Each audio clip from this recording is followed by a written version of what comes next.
Good evening friends. देखिए, अभी तक हमने अपना चैप्टर फर्स्ट और फोर्थ पूरा कंप्लीट कर लिया है और चैप्टर थर्ड हमारा कंटिन्यूटी में चल रहा है। ठीक है, और आज की वीडियो में हमारा नया टॉपिक स्टार्ट होगा, डेट इज रिंग्स। अगर आपने अभी तक आपको फर्स्ट चैप्टर में कोई भी कंफ्यूजन है या फोर्थ चैप्टर में कोई भी कंफ्यूजन है तो आप प्लेलिस्ट में जाकर या फिर डिस्क्रिप्शन के अंदर लिंक चेक कर सकते हैं। सारे कंसेप्ट और सारे वीडियोस ऑलरेडी अपलोडेड हैं। आपको कोई भी डाउट हो तो आप वहाँ से जाकर अपना डाउट क्लियर कर सकते हैं। ठीक है, तो आज की वीडियो का हमारा मेन टॉपिक रहेगा रिंग्स का बेसिक। ठीक है, तो अभी तक देखो हमने जब अलजेब्रिक स्ट्रक्चर पढ़ा था फर्स्ट चैप्टर के अंदर, तो अलजेब्रिक स्ट्रक्चर के अंदर जिन अलजेब्रिक स्ट्रक्चर के पास सिंगल बाइनरी ऑपरेशन होता है उन्हें हम कहते हैं ग्रुप्स। आपने ये चीज़ फर्स्ट चैप्टर के अंदर भी मैंने आपको बहुत अच्छे से बताया था, अलजेब्रिक स्ट्रक्चर क्या है, बाइनरी ऑपरेशन क्या है, तो वहीं पे मैंने आपको ये बताया था algebraic structure with one binary operation is groups. अब देखो, अगर आपके पास दो बाइनरी ऑपरेशन आ जाए, यानी कि इस तरीके से R स्टार 1 स्टार 2, या फिर इसको और भी सिंप्लीफाइड फॉर्म में लिखें तो R प्लस डॉट। देखो, अगर आपके पास अलजेब्रिक स्ट्रक्चर के अंदर दो बाइनरी ऑपरेशन हो तो आप उसे कहेंगे रिंग्स। अगर आपके पास सिंगल बाइनरी ऑपरेशन हो तो आप उसे कहेंगे ग्रुप। ठीक है, और आपके पास सिर्फ इतना ही नहीं, बाइनरी ऑपरेशन ही नहीं चेक करते, हम कुछ कंडीशंस भी चेक करते हैं।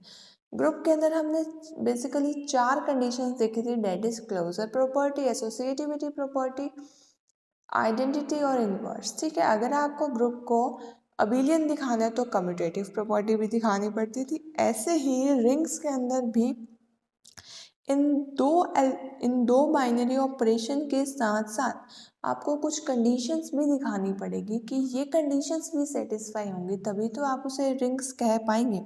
ठीक है, यहाँ आपके पास प्लस और डॉट जो मैंने लिए हैं इनका लिटरल मीनिंग एडिशन और मल्टीप्लिकेशन नहीं है। जस्ट मैंने आपको ये दिखाया है कि यहाँ पर दो ऑपरेशन आते हैं। ठीक है, क्वेश्चंस के अकॉर्डिंग होगा आपके पास, कुछ क्वेश्चंस में आपके पास यहाँ पर R मल्टीप्लाई और मल्टीप्लाई, सॉरी, यहाँ पर आप मल्टीप्लाई को अगर डॉट से डिनोट करें तो R डॉट डॉट भी आ सकता है। ठीक है, R डॉट प्लस भी आ सकता है। ठीक है, तो वो आपके पास क्वेश्चन के अंदर डिपेंड होगा कि किस तरीके से आपके पास क्वेश्चन है। हर क्वेश्चन में आपके पास यहाँ पर प्लस और यहाँ पर डॉट नहीं आएगा, जैसा कि हमने ग्रुप में भी देखा था। अब आपके दिमाग में आएगा वो कौन सी कंडीशंस हैं जिसको सेटिस्फाई करने के बाद हम किसी भी नॉन एम्प्टी सेट R को हम रिंग कहते हैं। ठीक है, तो चलिए आते हैं उन कंडीशंस के ऊपर से। सबसे पहले तो देखिए, यहाँ पर मैं आपके पास इसी रिंग के अकॉर्डिंग बताऊंगी, जहाँ पर पहला अलजेब्रिक स्ट्रक्चर आपके पास प्लस है और दूसरा अलजेब्रिक स्ट्रक्चर आपके पास डॉट है। ठीक है, तो R जो है, R क्या है, नॉन एम्प्टी सेट है। ठीक है, यानी कि इसके अंदर एटलीस्ट एक ना एक मेंबर तो होगा ही होगा। तो इस नॉन एम्प्टी सेट के अंदर फर्स्ट, ये जो नॉन एम्प्टी सेट है, फर्स्ट वाले ऑपरेशन के साथ that is plus abelian group बनाएगा, अबिलियन ग्रुप। ठीक है, और सेकंड वाले ऑपरेशन के साथ ये बनाएगा semi group. Semi group, semi group में अब आपको पता है अबिलियन ग्रुप में क्या है, 5 प्रॉपर्टीज हैं, और वो 5 प्रॉपर्टी कौन कौन सी हैं, closure, associativity, identity inverse plus commutative. ठीक है, ये पांचों कंडीशन सेटिस्फाई करनी चाहिए। फर्स्ट क्लोजर प्रॉपर्टी के अंदर क्या था, नॉन एम्प्टी सेट जो आपने R लिया है उस सेट में से दो मेंबर उठाओ, दोनों को ऑपरेट करो, ऑपरेट करने के बाद जो एलिमेंट आए वो भी उसी सेट का ही आना चाहिए, इसको हम कहते थे क्लोजर प्रॉपर्टी। सेकंड थी हमारे पास एसोसिएटिविटी। एसोसिएटिविटी के अंदर आपके पास क्या था कि अगर आप A star B star C is equal to A star B star C के इक्वल आना चाहिए। अब यहाँ पर हमारे पास प्लस था तो हम हर जगह स्टार की जगह प्लस लगा देंगे, स्टार को प्लस से रिप्लेस कर देंगे। थर्ड था हमारे पास आइडेंटिटी। आइडेंटिटी के अंदर हमारे पास क्या था, A star A is equal to A is equal to e star, या मैं आपको यहाँ पर स्टार की जगह प्लस ही यूज़ कर रहे हो, ठीक है। और एडिशन अगर आपके पास सच में एडिशन ही दिया हुआ है तो आपके पास एडिशन के रिस्पेक्ट में आइडेंटिटी आती है 0 और इन्वर्स आता है उसका नेगेटिव, ठीक है। For all A belong to R, ठीक है। और आपके पास फोर्थ कंडीशन क्या थी, इनवर्स। ये मैं आपको अबिलियन के लिए कंडीशंस बता दी। इनवर्स के लिए आपके पास क्या था, A star B that is A plus B is equal to E is equal to B plus A, ठीक है। और फिफ्थ आपके पास प्रॉपर्टी क्या थी, कम्यूटेटिव, कम्यूटेटिव,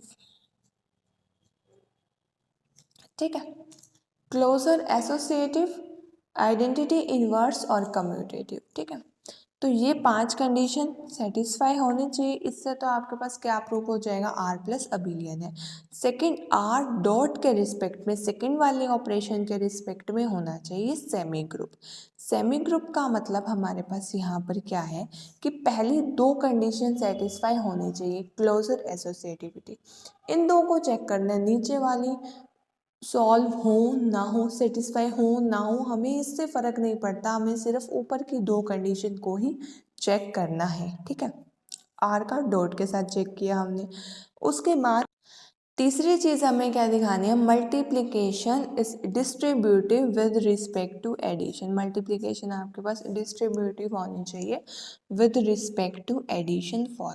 अब देखो यहाँ पर हमारे पास distributive with respect to addition का मतलब क्या है। सबसे पहले मैं यहाँ आपको लेफ्ट डिस्ट्रीब्यूशन का बता रही हूँ, ए डॉट से। ये तो आपके पास आप इसको बोलोगे लेफ्ट डिस्ट्रीब्यूशन। राइट डिस्ट्रीब्यूशन के अंदर आपके पास क्या हो जाएगा, ये जो प्लस वाला है बी प्लस सी, एडिशन पहले और मल्टीप्लिकेशन बाद में, ठीक है। इसको सॉल्व करने पे आपके पास B dot A plus C dot A आ जाएगा, राइट डिस्ट्रीब्यूटिव, ठीक है। Multiplication is distributive with respect to addition, यानी कि आपके पास लेफ्ट डिस्ट्रीब्यूशन और राइट डिस्ट्रीब्यूटिव लो, दोनों ही लो आपके पास सेटिस्फाई होनी चाहिए, ठीक है। तो आपके पास 5 कंडीशन इसकी, 2 इसकी और 2 ये 9 प्रॉपर्टी अगर आप सेटिस्फाई करोगे, 9 कंडीशन सेटिस्फाई करोगे, तो आप कह सकते हो कि हमारे पास ये non empty set R rings बनाता है, ठीक है।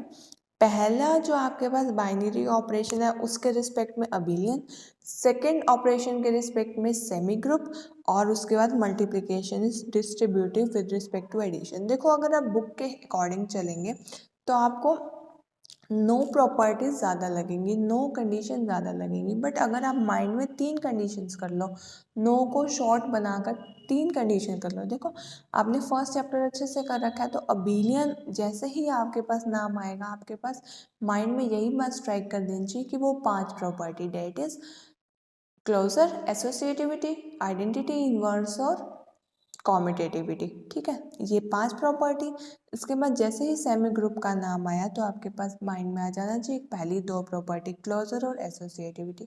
इससे आपको क्या होगा, रिंग की प्रॉपर्टी यानी कि रिंग की जब आप कंडीशन सेटिस्फाई करने लगेंगे तो आपको ज़्यादा लेंथी नहीं लगेगा, शॉर्ट लगेगा, ठीक है। इसके बाद आपके पास क्या है, कुछ टाइप्स है रिंग्स की, यानी कि आपके पास रिंग जो है किस तरीके के होते हैं। तो आपके पास बेसिकली 3 टाइप्स है रिंग की, first commutative ring, second ring with unity, third null ring और जीरो रिंग। चलिए समझते हैं उन तीनों टाइप्स में क्या है।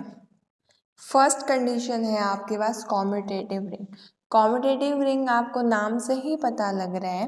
देखो कॉम्यूटेटिविटी फर्स्ट ऑपरेशन के रिस्पेक्ट में, जब आपके पास यहाँ पर आर प्लस और डॉट है तो प्लस के रिस्पेक्ट में तो ऑलरेडी कॉम्यूटेटिव होगा ही होगा, क्योंकि अबिलियन ग्रुप बनाता है प्लस के रिस्पेक्ट में। अबिलियन ग्रुप का मतलब ऑलरेडी आपके पास कॉम्यूटेटिव प्रॉपर्टी तो सेटिस्फाई करेगी।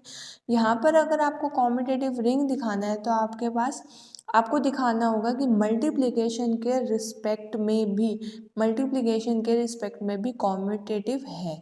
इसका मतलब ए डॉट बी आपके पास बी डॉट ए के इक्वल होगा for all A B belong to R. ठीक है, एक बार फॉर्मल डेफिनेशन अगर हम देखें तो फॉर्मल डेफिनेशन के according a ring in which A dot B is equal to B dot A for all A B belong to R is called commutative ring. यानी कि मल्टीप्लिकेशन के रिस्पेक्ट में अगर आपके पास कॉम्यूटेटिविटी प्रॉपर्टी सेटिस्फाई हो रही है तो आप उसे कहेंगे कॉम्यूटेटिव रिंग। इसके बाद नेक्स्ट आपके पास आता है रिंग विद यूनिटी।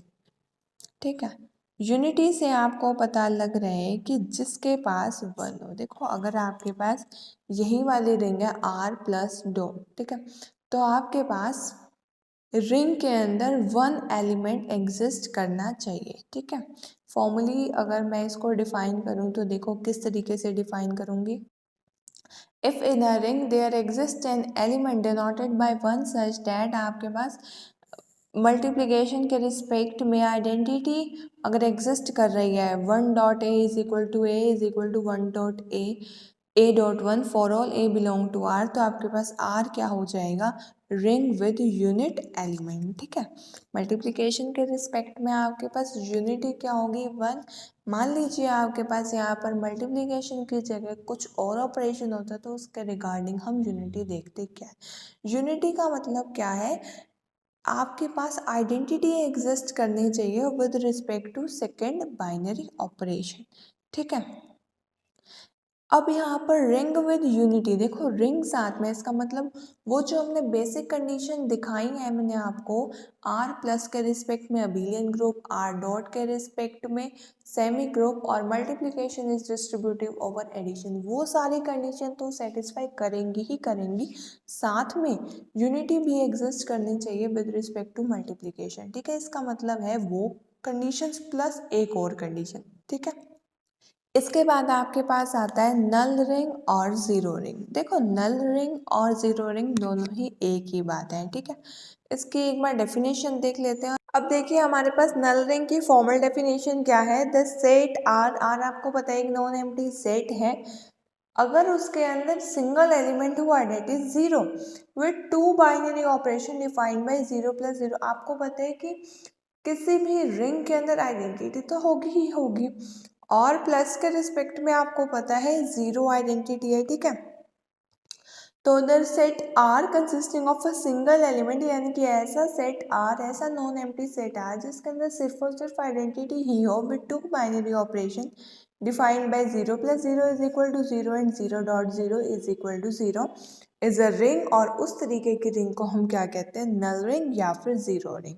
नाम से ही पता लग रहा है जीरो रिंग का मतलब क्या है, the ring containing only zero. ठीक है, जिसके अंदर सिर्फ जीरो हो उसे हम कहेंगे नल रिंग। तो ये हमारे पास तीन तरीके की रिंग थी, फर्स्ट कॉम्पिटेटिव रिंग, सेकेंड हमारे पास रिंग विद यूनिटी, और थर्ड हमारे पास थी नल रिंग और जीरो रिंग। ठीक है, अब आपको ये पता लग गया हमने किसी भी नॉन एम्प्टी सेट आर को रिंग किस तरीके से प्रूव करना है, ऐसी कौन सी वो कंडीशंस हैं, पांच कंडीशन अबेलियन ग्रुप की, दो सेमी ग्रुप प्रूव करना है मल्टीप्लिकेशन के रिस्पेक्ट में, सात और दो डिस्ट्रीब्यूटिव लोगे, लेफ्ट डिस्ट्रीब्यूटिव राइट डिस्ट्रीब्यूटिव। ठीक है, तो मैंने आपको बताया था कि नो प्रॉपर्टी सेटिस्फाई करने पे ही कोई नॉन एम्प्टी सेट हमारे पास रिंग कहलाता है। ठीक है, तो इसके बाद इस वीडियो के बाद आपका होमवर्क क्या रहेगा कि आपको, आप जब अपनी बुक के अंदर देखेंगे तो इस टाइप्स ऑफ रिंग के बाद काफ़ी एग्जाम्पल है रिंग के, तो आपको उनको सॉल्व करके देखना है कि आप किसी भी सेट आर को रिंग प्रूफ कर भी पाते हैं या नहीं। ठीक है, तो आपके पास काफ़ी सारे एग्जाम्पल हैं बुक के अंदर, आपने उनको रिंग प्रूफ करके देखना है, देन मुझे कमेंट्स के अंदर बताना है कौन सा एग्जाम्पल आपसे नहीं हुआ या कौन से एग्जाम्पल में आपको ज़्यादा डाउट्स आ रहे हैं, सो डैट मैं नेक्स्ट लेक्चर में उन्हीं डाउट्स को क्लियर कर सकूँ, उन्हीं एग्जाम्पल को अच्छे से एक्सप्लेन कर सकूँ। ठीक है, तो आपको एक एक एग्जाम्पल को अच्छे से खुद से रफ कॉपी के अंदर ट्राई करना है, उसके बाद मुझे कमेंट्स के अंदर बताना है, और नेक्स्ट वीडियो में हम कंटिन्यू करेंगे अपने आगे के टॉपिक्स। और फर्दर अगर आप मेरे चैनल पर नए हैं तो इससे पहले फर्स्ट, थर्ड और फोर्थ चैप्टर ऑलरेडी अपलोडेड है, आप उन्हें भी जाकर चेक कर सकते हो। रियल एनालिसिस का चैप्टर नंबर 4 मेट्रिक स्पेसेस भी अपलोडेड है। Other than this, strategy to complete selection for group theory and selection for real analysis already uploaded है, कि किस तरीके से आपको सिलेक्शन के लिए तैयारी करनी, अगर आप पूरा सिलेबस ना करके सिर्फ सिलेक्शन करना चाहते हैं तो उसका भी आपको लिंक डिस्क्रिप्शन के अंदर मिल जाएगा। और अगर आपका टाइम मैनेज नहीं हो पा रहा तो ऑलरेडी स्टडी टाइम टेबल भी मैंने अपलोड कर रखा है, काफ़ी मेहनत के बाद अपलोड कर रखा है। तो वो टाइम टेबल आपको ऐसा नहीं लगेगा कि वो फॉलो नहीं हो सकता, वो इजीली फॉलो हो सकता है। आप उसे भी जाके चेकआउट कीजिए ताकि आपका अच्छे से टाइम मैनेज हो पाए। So thank you so much. आज की वीडियो में यहीं तक। नेक्स्ट वीडियो तक आपको ये काम कंप्लीट करना है जो मैंने आपको बताया है एग्जाम्पल्स का। Have a nice day.